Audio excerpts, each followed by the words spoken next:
Et Aurélie Dupont, donc l'ancienne danseuse étoile, désormais directrice de la danse à l'Opéra de Paris, elle est à New York en ce moment avec sa compagnie. Oui, alors elle a dansé, même si elle est à la retraite, elle a dansé pendant 3 soirs. Le dernier, c'était hier soir.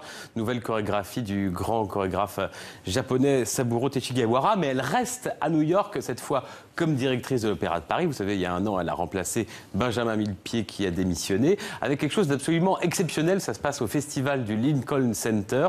C'est l'un des chefs-d'œuvre de Balanchine, Jewels, Joyaux, qui en 3 parties, les 3 parties vont être dansées par, on pourrait dire, les 3 plus grandes compagnies du monde. Le ballet de l'Opéra de Paris, le ballet de New York, du New York City Ballet, et puis le ballet du Bolchoï. L'occasion pour Aurélie Dupont de recevoir dans son bureau du Palais Garnier TV5 Monde.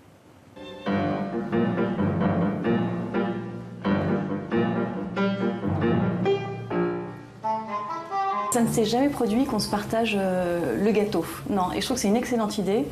Et déjà parce que Balanchine l'a créé en pensant à la fois la Russie, à la fois Ruby pour les Américains et à la fois Émeraude pour l'école française. Et je trouve que c'est un joli message en 2017 de ne pas avoir peur et d'assumer de partager la scène avec 2 autres belles compagnies.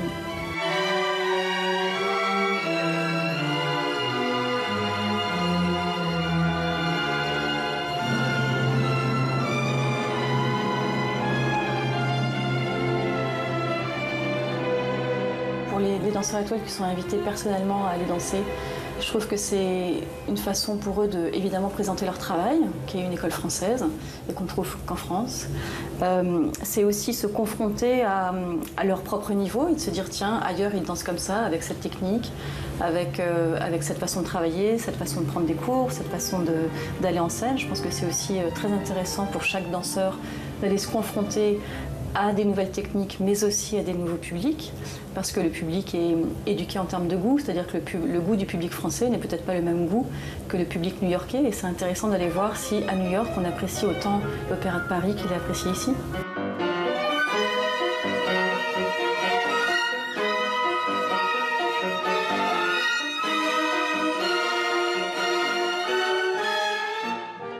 Je me rends compte que j'ai beaucoup de chance d'arriver à ce moment-là, parce que c'est finalement moi qui vais décider de l'avenir de cette maison, puisque je vais avoir la possibilité de remplacer ou de nommer des nouveaux étoiles. Donc c'est assez excitant, mais c'est une vraie responsabilité aussi.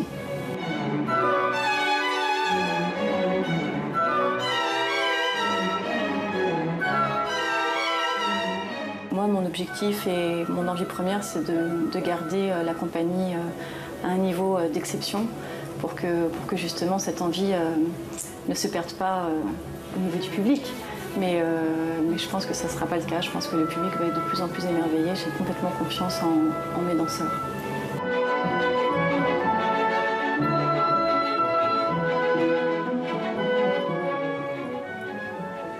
Voilà, Joyaux de Balanchine qui sera donné par l'Opéra de Paris en entier, cette fois à la rentrée à Garnier à Paris. Et puis la disparition de la romancière Anne Gollon, qui avait 95 ans. Avec son mari Serge, avait créé cette saga Angélique, Marquise des Anges, traduite dans 30 langues, dévorée par des centaines de millions de lecteurs, paraît-il, en plusieurs décennies, et bien sûr adaptée à l'écran avec Michel Mercier, que vous voyez ici, également Robert Hossein et Jean Rochefort. Merci Jean-Baptiste et à bientôt.